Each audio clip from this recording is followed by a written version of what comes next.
ब्रह्मपुत्र नदी को पार करके नीलकंठ वर्णी आ पहुंचे असम के कामाक्षी तीर्थ में।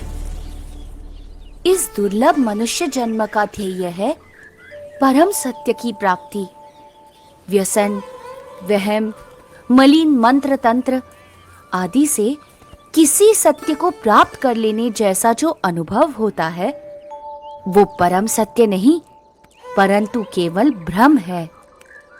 परम सत्य तो केवल एक ही है जो जन्म मरण के चक्कर से मुक्त करके आत्यंतिक मोक्ष प्राप्त करवाता है।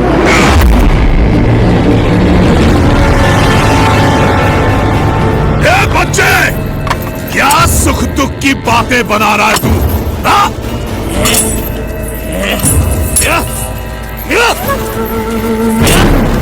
अरे यहाँ मेरे साम्राज्य में सबके लिए केवल एक ही वस्तु प्राप्त है और वो है सुख, सुख और सुख। समझा तू? सुख या सुख का भ्रम? सुख, केवल सुख, केवल सुख।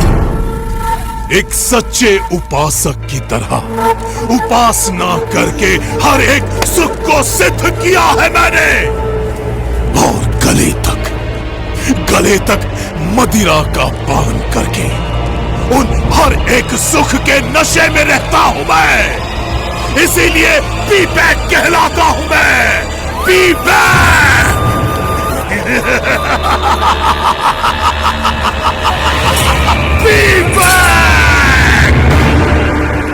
अपने प्रपंच से लोगों को डरा धमकाकर स्वयं सुखी रहना वो सिद्धि नहीं परंतु विकृति है विवेक। अपनी सिद्धियों का उपयोग सबके सुख के लिए करना चाहिए, दुख के लिए नहीं। अरे वाह, ये छोटे गुरुजी तो ज्ञानोपदेश भी देते हैं। महाज्ञानी है गुरुजी। पर अभी गुरुजी को पता चल जाएगा कि मेरी शक्तियों के सामने उनका ज्ञान कैसे हवा में फुर्र हो जाता है।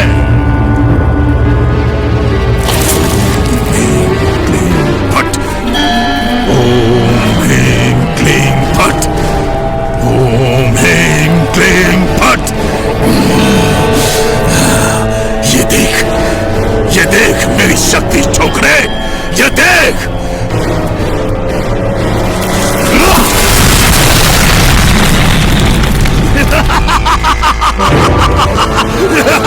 देखा?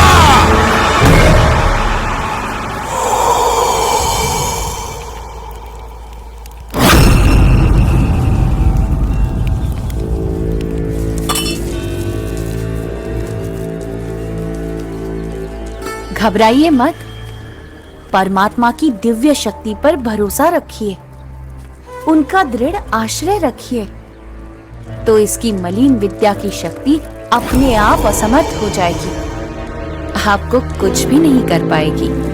ए छोकरे, मेरे शिष्यों को मेरे ही विरुद्ध भड़का रहा है तू?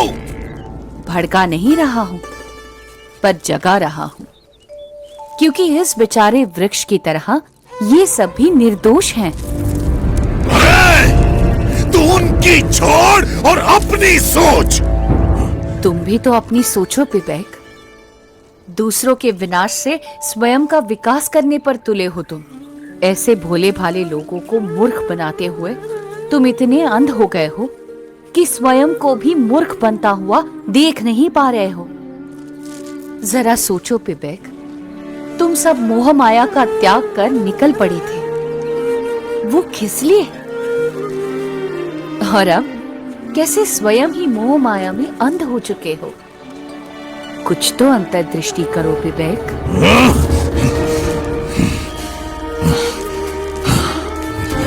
इसे कैसे पता? वैसे मेरी भूल तो है, लेकिन नहीं, ये बकवास कर रहा है।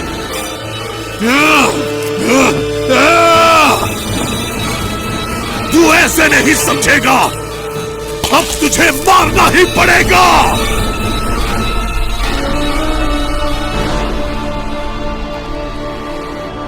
परमात्मा की काल शक्ति के सिवा कोई किसी को मार नहीं सकता। अरे तुझे मारने के लिए तो मेरी शक्ति ही काफी है।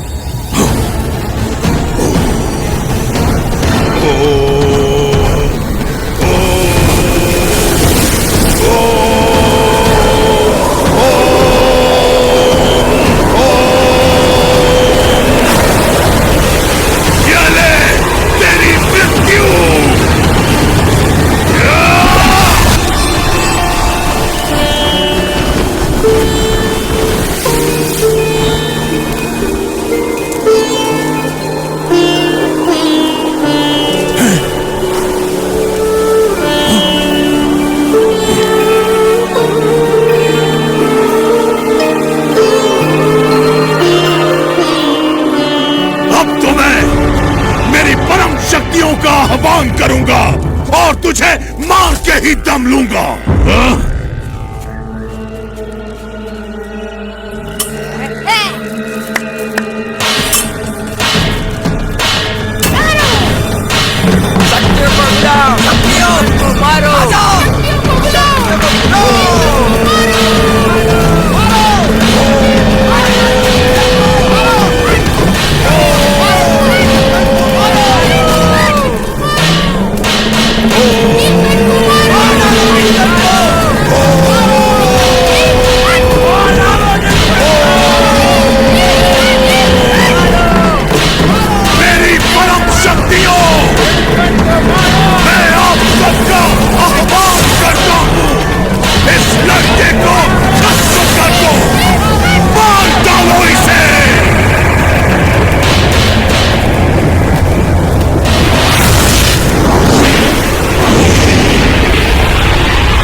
कैसे संभव है? ये क्या हो रहा है? मेरी शक्तियां काम क्यों नहीं कर रही हैं?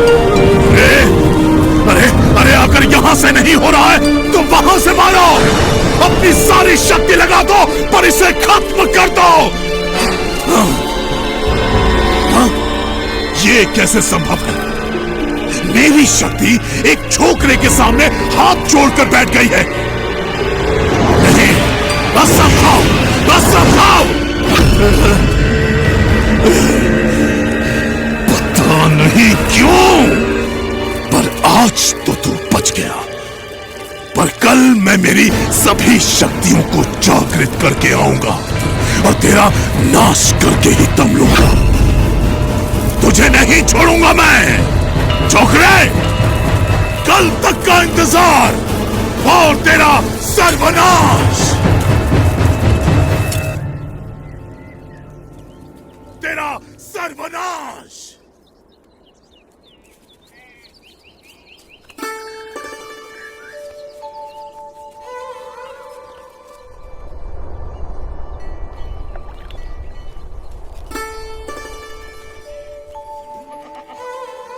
धर्म का आचरण छोड़कर अधर्म का आचरण करने के लिए बहाने तो हजार मिल जाते हैं, पर यदि दृढ़ता से धर्म के मार्ग पर चलते रहेंगे तो माइक आकर्षणों पर गिरने से बच जाएंगे, अधर्म से बच जाएंगे। वरना तो मार्ग भी गलत और ध्येय भी गलत और साधना ही गलत होगी तो साध्य कैसे योग्य मिलेगा? नीलकंठ वर्णी, नीलकंठ वर्णी, नीलकंठ वर्णी, नीलकंठ वर्णी, क्षमा कर दीजिए मुझे, मैंने बहुत बड़ी भूल की है। अरे विवेक, गुरुदेव, मुझे क्षमा कर दीजिए गुरुदेव, और मुझे अपना शिष्य स्वीकार कर लीजिए। कल रात को मैंने मेरे सभी आराध्यों का फिर से आह्वान किया और उनसे कहा कि वे आपका नाश कर दें, तो उन्होंने तो मुझे ही बहुत मारा, पटक पटक कर धो दिया मुझे, और उन्होंने कहा कि आप तो सबके स्वामी, सर्वोपरि परमात्मा है। मुझे क्षमा कर दीजिए प्रभु, मुझे क्षमा कर दीजिए। सच्चे गुरु के बिना कोई भी साधक इधर उधर भटक ही जाता है। मैं भी भटक गया था। कोई बात नहीं विवेक, मार्ग से भटक जाने का अर्थ हमेशा ध्येय से भटक जाना ही नहीं होता। तुम्हारे पूर्व जन्मों की भूलों को तुम अज्ञान के कारण भूल गए हो, वैसे ही इस जन्म की भूलों को ज्ञान से भुला दो और अभी से एक अच्छे जीवन की शुरुआत कर दो। जी गुरुदेव, गुरुदेव, मैंने बहुत भूल की है। अब आप ही मेरा मार्गदर्शन कीजिए। जरूर विवेक, गुरु तो सही मार्ग दिखाने का प्रयास करता ही है, पर उस मार्ग पर चलना वो तो साधक का ही काम है। बस अब तुम एक सच्चे साधक को शोभा दे वैसा जीवन जियो। शुद्ध धर्म, शुद्ध आचरण, शुद्ध भक्ति भाव, यथार्थ ज्ञान आदि को अपनाकर परमात्मा की ओर कदम बढ़ाते चलो, तो वो भी तुम्हारी ओर आते चलेंगे। तुम्हारे पुराने संसार की रचना तुम्ही ने की थी और तुम्हारे नए संसार की रचना भी तुम ही करो।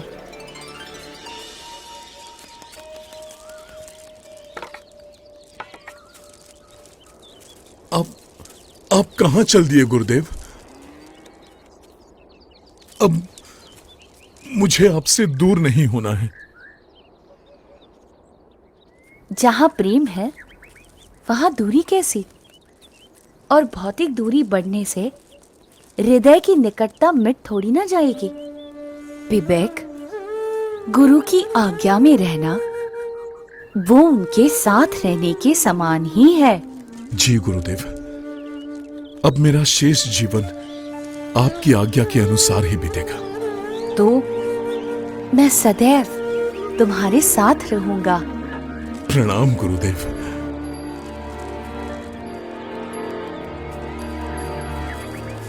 प्रणाम नीलकंठ वर्णी। सच्चे गुरु की सच्ची संगति और उस संगति से आत्यंतिक मोक्ष की प्राप्ति, साक्षात परमात्मा की प्राप्ति, परम कल्याण के इस परम संदेश को फैलाने के लिए अपने अगले पड़ावों की ओर नीलकंठ वर्णी आगे बढ़ चले, असम के घने वनों से होते हुए।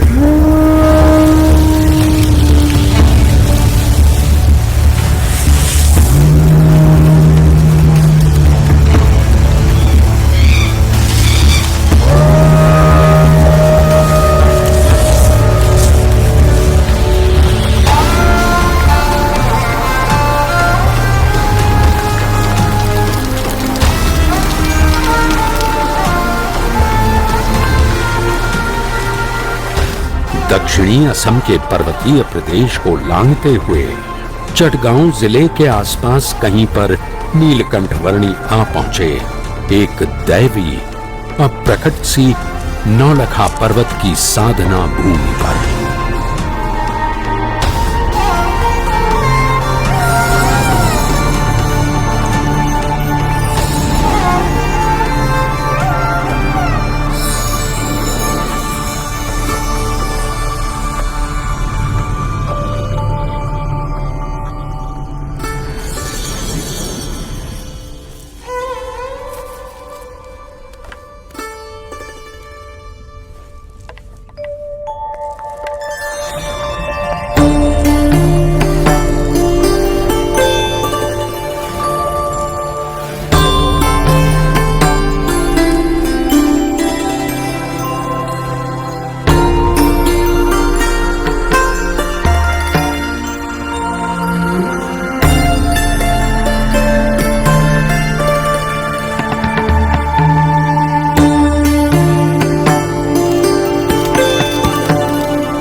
दिव्य और अप्रकट पर्वत भूमि पर 9 लाख योगी युगों से योग साधना करके अनेक सिद्धियों को प्राप्त कर रहे हैं, जिससे अंततः वे आपकी महिमा को समझ सकें और मोक्ष प्राप्त कर सकें। सिद्धियों की प्राप्ति हेतु योग साधना करने से अनेक सिद्धियां प्राप्त हो सकती हैं, पर उन सिद्धियों के प्रति जो लगाव बना रहता है वह परमात्मा की भक्ति में से विचलित कर देता है, और आत्यंतिक मोक्ष तो यथार्थ दास भाव से परमात्मा की भक्ति करने से ही होता है।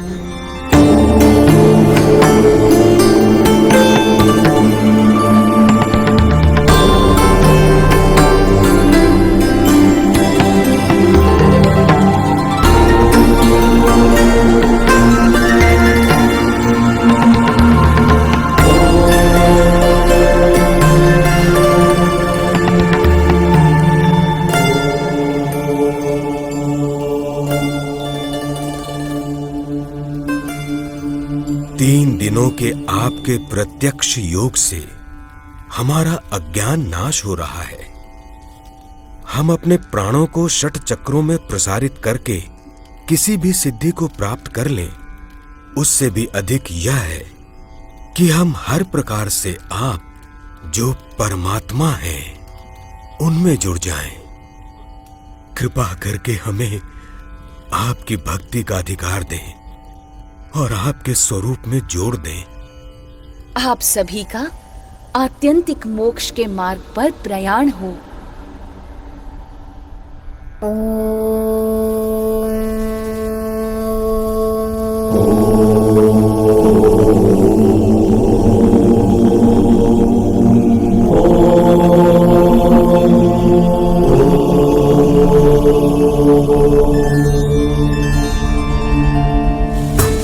नौलखा पर्वत के 9 लाख योगियों को कल्याण प्रदान करके अपनी कल्याण यात्रा को नीलकंठ वर्णी ने बंगाल प्रदेश में आगे बढ़ाया और बंगाल में बालवा कुंड आ पहुंचे।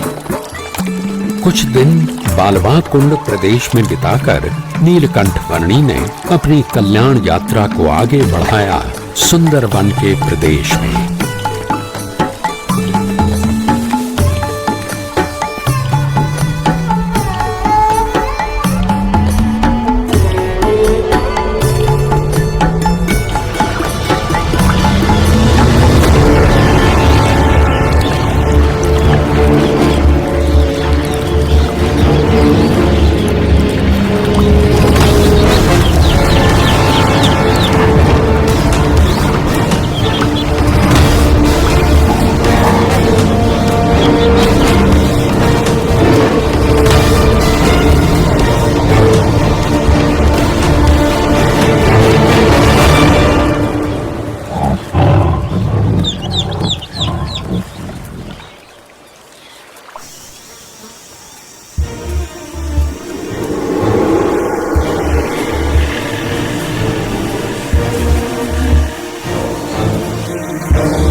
बंग देश को पार कर नीलकंठ वर्णी गौड़ देश में श्री चैतन्य महाप्रभु की जन्मभूमि नवद्वीप में आ पहुंचे।